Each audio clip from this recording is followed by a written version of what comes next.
মূলোর যে এত সুন্দর একটা রেসিপি হয়, না বানালে বুঝতেই পারবে না। দারুণ টেস্টি আর দারুণ সুস্বাদু। খুব সহজেই বানিয়ে নিতে পারবে। না বানিয়ে থাকলে এক্ষুনি বানিয়ে ফেলো বন্ধুরা, একদম দারুণ টেস্টি। নমস্কার বন্ধুরা, আমি না ব্লগ এবং রান্নাতে তোমাদের সবাইকে স্বাগত। চলে এসেছি মূলো বাগানে। দেখো মূলো তুলতে, কয়েকটা মূলো তুলে নেব। আর চ্যানেলে নতুন হলে বন্ধুরা সাবস্ক্রাইব করে নিও, পাশে থেকো। ভিডিও ভালো লাগলে লাইক করো, কমেন্ট করো, শেয়ার করতে ভুলো না। পাশে থেকো বন্ধুরা, সবাই সাপোর্ট করো। দেখো কয়েকটা মূলো তুলে নিয়েছি। আর মূলোগুলো দেখো একদম সবগুলো গুছিয়ে তুলে নিয়ে এগুলো বাড়ি নিয়ে যাব।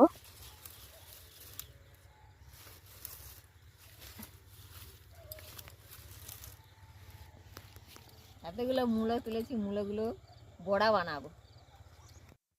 দেখো প্রথমেই মূলোগুলো নিয়ে এসে ধুয়ে নিয়েছি। আর কয়েকটা মূলো নিয়েছি, মাত্র 5টা 6টা মূলো নিয়েছি। আর মূলোগুলো আমি ভালো করে এভাবে ছাড়িয়ে, মানে মাথাটা কেটে দিয়ে ছাড়িয়ে নিয়ে আর এভাবে গ্রেট করে নেব গ্রেটারের সাহায্যে। সব মূলোগুলো এভাবে গ্রেট করব। মূলোগুলো গ্রেট হয়ে গেছে, দেখো কিভাবে গ্রেট করেছি তোমাদের দেখাবো। দেখতেই পাচ্ছ একদম ঝুরি ইয়ে হয়ে গেছে। গ্রেটারের সাহায্যে গ্রেট করে নিলাম। সব মূলোগুলো গ্রেট করা হয়ে গেছে। আর আমি এতে লবণ মাখিয়ে দেবো। লবণ মাখিয়ে দিলে এর যে জলটা, মূলো যা জল ছাড়বে, দেখতেই পাবে অনেকটা জল বেরোবে। এখন থেকেই দেখতে পাচ্ছ লবণ মাখানোর সাথে সাথে কেমন জল বেরোচ্ছে। এটা আমি এক সাইড আর করে রেখে দেবো। দেখো রেখে দিয়েছি, কতটা জল বেরিয়েছে। আরও চিপে নিলে এটা অল্প অল্প করে নিয়ে এভাবে চিপে নিলে অনেকটাই জল বেরোবে। সব ভালো করে একদম জল নিগড়ে শুকনো করে এটা একটা চিপে নেব। যতটা পারবো আমি চিপে সবগুলো জল বের করে দেব। এইভাবে চিপে নেব। আর সবগুলো দেখো চিপে নেওয়া হয়ে গেলে আমি তোমাদের দেখাবো কি কি কেটে নিয়েছি এর মধ্যে দেওয়ার জন্য। ধনিয়া পাতা, পেঁয়াজ, শুকনো লঙ্কা, কাঁচা লঙ্কা কুচি, আদা কুচি, রসুন কুচি, আর মূলো, গ্রেট করা মূলো। আর মূলোটা পুরোটা জল নিংড়ে নিয়েছি। আর এর মধ্যে দিয়ে দেবো 1 চামচ বেসন।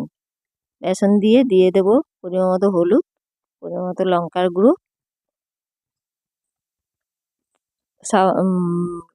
দিয়ে দিলাম স্বাদ মতো লবণ। আগে মূলোতে লবণ দিয়েছি, তোমরা পরিমাণ বুঝে দেবে। আর দিলাম জিরে গুঁড়ো, গরম মশলা গুঁড়ো। সবগুলো উপকরণ এবার আমি ভালো করে মিশিয়ে নেব। আর এটা ভালো হয়ে মেশানো হলে দেখতেই পাবে একদম খুব ভালোভাবে মিশিয়ে নেব। মেশাতে মেশাতে একদম কাদা কাদা, একদম একটা ডো মতন হয়ে যাবে। মূলো রেসিপি কেমন হলো বন্ধুরা কমেন্ট করে জানিও।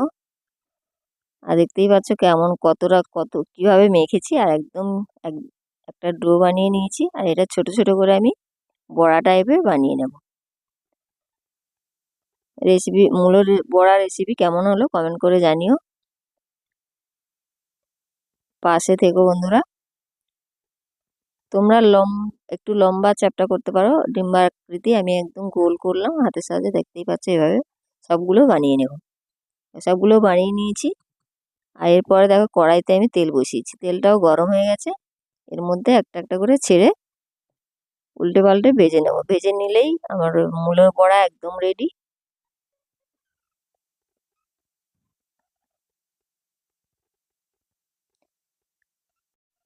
দেখো বড়াগুলো একদম ভাজা হয়ে গেছে। এগুলো আমি এবার তুলে নেব। দারুণ মুচমুচে, দারুণ লোভনীয়, যে কেউ বানিয়ে নিতে পারবে। আর বাচ্চা বড় সবাই খুবই পছন্দ করবে এই মূলোর বড়া। কেমন হয়েছে দেখতেই পাচ্ছ। না বানিয়ে খেলে এক্ষুনি বন্ধুরা বানিয়ে ফেলো। আর সবাই ভালো থেকো। মূলোর বড়া রেসিপি কেমন লাগলো কমেন্টে জানিও। ভিডিও শেষ করছি বন্ধুরা, ফিরে আসছি পরের ভিডিওতে। সবাই ভালো থেকো, রাখছি, টাটা।